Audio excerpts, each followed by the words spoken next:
सत साहिब भाइयों और बहनों, आज हम बात करेंगे एक ऐसे पावन पर्व की जिसका भारतीय संस्कृति और अध्यात्म में गहरा महत्व है। मौनी अमावस्या। माघ मास की यह अमावस्या केवल गंगा स्नान या दान पुण्य तक सीमित नहीं है, बल्कि यह एक गहरी अंतर यात्रा का द्वार है। लेकिन जब हम मौन और आडंबर की बात करते हैं तो हमारे सामने एक महान क्रांतिकारी संत की वाणी गूंजती है। संत कबीरदास। कबीर जी, जिन्होंने हमेशा बाहरी दिखावे के बजाय मन की शुद्धि पर जोर दिया। आज के इस विशेष वीडियो में हम जानेंगे कि मौनी अमावस्या के इस अवसर पर संत कबीर के विचार हमें किस दिशा में ले जाते हैं। क्या सच में केवल जुबान बंद कर लेने से मौन सध जाता है या इसके पीछे कोई और गहरा रहस्य छुपा है? शास्त्रों के अनुसार मौनी अमावस्या के दिन मौन रहकर पवित्र नदियों में स्नान करने से अक्षय पुण्य की प्राप्ति होती है। कहा जाता है कि इस दिन मनु ऋषि का जन्म हुआ था और मौन शब्द भी मनु से ही निकला है। इस दिन का मुख्य उद्देश्य है मन को एकाग्र करना। दुनिया भर से लोग प्रयागराज, काशी और हरिद्वार जैसे तीर्थों पर जुटते हैं। लोग व्रत रखते हैं, दान करते हैं और सारा दिन बिना कुछ बोले बिताते हैं। लेकिन कबीरदास जी यहाँ एक बड़ा प्रश्न खड़ा करते हैं। वे पूछते हैं कि क्या शरीर को नदी में भिगोने और मुख को बंद कर लेने मात्र से आपके भीतर का शोर थम गया है? संत कबीरदास जी का प्रसिद्ध दोहा है, माला फेरत जुग भया, फेरा न मन का फेर, कर का मन का डारी दे, मन का फेर। कबीर जी कहते हैं कि यदि आप दिन भर मौन व्रत रखते हैं लेकिन आपके दिमाग में ईर्ष्या, क्रोध और दुनियादारी की बातें चल रही हैं तो वह मौन व्यर्थ है। मौनी अमावस्या पर कबीर जी का दर्शन हमें सिखाता है कि असली मौन वह है जब आपका अहंकार चुप हो जाता है। कबीर जी कहते हैं, तीर्थों पर जाने से पहले अपने मन के तीर्थ को साफ करना जरूरी है। वे कहते हैं कि नहाए धोए क्या भया, जो मन का मैल न जाए। मौनी अमावस्या का अर्थ केवल चुप रहना नहीं है, बल्कि ऐसी वाणी बोलना है जो दूसरों को सुख दे। कबीर जी का वह कालजयी दोहा याद कीजिए, ऐसी वाणी बोलिए मन का आपा खोए, औरन को शीतल करे आपहु शीतल होए। कबीर जी के लिए मौन एक साधना थी। वे सहज समाधि की बात करते थे। मौनी अमावस्या पर हम जो मौन धारण करते हैं वह अभ्यास है उस परम शांति को अनुभव करने का जिसे कबीर अनहद नाद कहते हैं। जब हम बाहर से चुप होते हैं तभी हम अपने भीतर की आवाज सुन पाते हैं। कबीर जी कहते हैं कि ईश्वर कहीं बाहर काबा या काशी में नहीं बल्कि तुम्हारे भीतर ही छिपा है।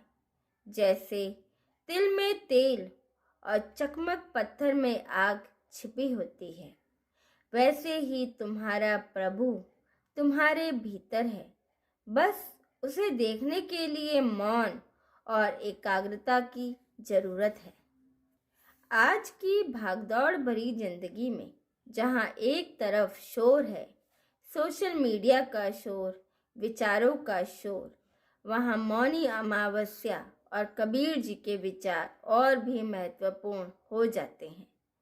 मौन का अर्थ है डिजिटल डिटॉक्स और मेंटल क्लैरिटी। यदि आप मौनी अमावस्या पर व्रत रख रहे हैं तो कबीर जी के मार्ग पर चलते हुए आज के दिन किसी की बुराई ना करने का संकल्प लें। अपने क्रोध पर मौन साधें, दूसरों की सेवा में हाथ बढ़ाएं, क्योंकि कबीर जी के राम दीन दुखियों में बसते हैं। कबीर जी के जीवन की एक छोटी सी घटना मौन के महत्व को बहुत गहराई से समझाती है। एक बार एक पंडित जी कबीरदास जी के पास शास्त्रार्थ यानी बहस करने आए। कबीर जी चुपचाप अपना कपड़ा बुनते रहे। कबीर जी घंटों तक वेदों और पुराणों की व्याख्या करते रहे, तर्क देते रहे, लेकिन कबीर जी ने एक शब्द भी नहीं बोला। अंत में पंडित जी थक कर बोले, कबीर, तुम कुछ बोलते क्यों नहीं? क्या तुम हार मान चुके हो? कबीर जी ने बड़ी सहजता से मुस्कुरा कर कहा, पंडित जी, जब तक आप बोल रहे थे तब तक आपकी विद्वता बोल रही थी। अब जब आप चुप हुए हैं तो शायद सत्य बोलेगा। यह घटना हमें सिखाती है कि मौनी अमावस्या पर चुप रहना केवल जीभ को रोकना नहीं है, बल्कि उस स्थिति में पहुंचना है जहां सामने वाले का क्रोध और अहंकार आपके मौन से टकराकर खुद ही शांत हो जाए। अमावस्या पर लोग मीलों दूर चलकर गंगा स्नान के लिए जाते हैं। कबीर जी इस कर्म कांड पर एक बहुत ही तीखा लेकिन सत्य प्रहार करते हैं। वे कहते हैं, गंगा नहाए जो फल होए, तो मेंढक तिरी जाए, मछली ना तिरी पावे, जो नित गंगा में नहाए। कबीर जी का तर्क बड़ा सीधा था। यदि केवल पानी में गोता लगाने से मोक्ष मिल जाता तो मेंढक और मछलियां सबसे पहले स्वर्ग जाती, क्योंकि वह तो दिन रात पानी में ही रहती हैं। मौनी अमावस्या पर कबीर जी का संदेश यही है कि बाहरी पानी शरीर की धूल साफ कर सकता है, लेकिन मन की कालिख केवल ज्ञान और मौन के साबुन से धुलेगी। असली प्रयाग यानी संगम आपके भीतर है, जहां ईड़ा, पिंगला और सुषुम्ना नाड़ियां मिलती हैं।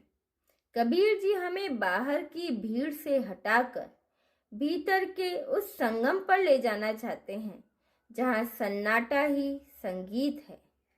कबीर जी ने शब्द को बहुत महत्व दिया है, लेकिन वे उस शब्द की बात करते हैं जो बोला नहीं जाता। वे कहते हैं, शब्द शब्द बहु अंतरा, सार शब्द मति लीन। मौनी अमावस्या पर जब हम चुप होते हैं तो हम उस सार शब्द या अनहद नाद के करीब पहुंचते हैं। कबीर का मानना था कि ईश्वर एक ऐसा राग है जिसे केवल निशब्द यानी साइलेंस होकर ही सुना जा सकता है। आज के वैज्ञानिक भी मानते हैं कि ब्रह्मांड के शून्य में एक विशेष गूंज है। कबीर जी ने सदियों पहले कह दिया था कि जब बाहर का शोर बंद होता है तब ब्रह्मांड का संगीत सुनाई देता है। मौन केवल जुबान का नहीं, इंद्रियों का भी होता है। कबीर जी सात्विक जीवन के प्रबल समर्थक थे। मौनी अमावस्या पर अक्सर लोग व्रत रखते हैं।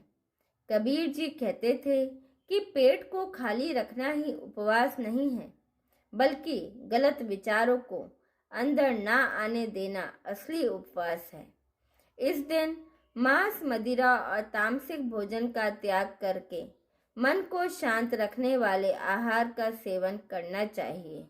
जैसा अन्न वैसा मन, यह कबीर जी का मूल मंत्र था। तो भाइयों और बहनों, इस मौनी अमावस्या पर केवल शरीर को जल में ना डुबोएं, बल्कि कबीर जी के ज्ञान की गंगा में अपने मन को डिबोएं। याद रखिए, सच्चा मौन वह है जो आपको अपने आप से मिला दे। जब मैं था तब हरि नहीं, अब हरि है मैं नाही। प्रेम गली अति सांकरी, जामे दो न समाही। अपने भीतर के मैं यानी अहंकार को चुप कराइए। यही असली मौनी अमावस्या है। आशा है कि संत कबीर जी के ये विचार आपके जीवन में सकारात्मक बदलाव लाएंगे। अगर आपको यह वीडियो पसंद आया हो तो इसे लाइक करें और अपने परिवार के साथ साझा करें। कमेंट्स में सत साहिब जरूर लिखें और अपने विचार हमें कमेंट सेक्शन में जरूर बताएं। हमारे साथ बने रहने के लिए धन्यवाद। सत साहिब।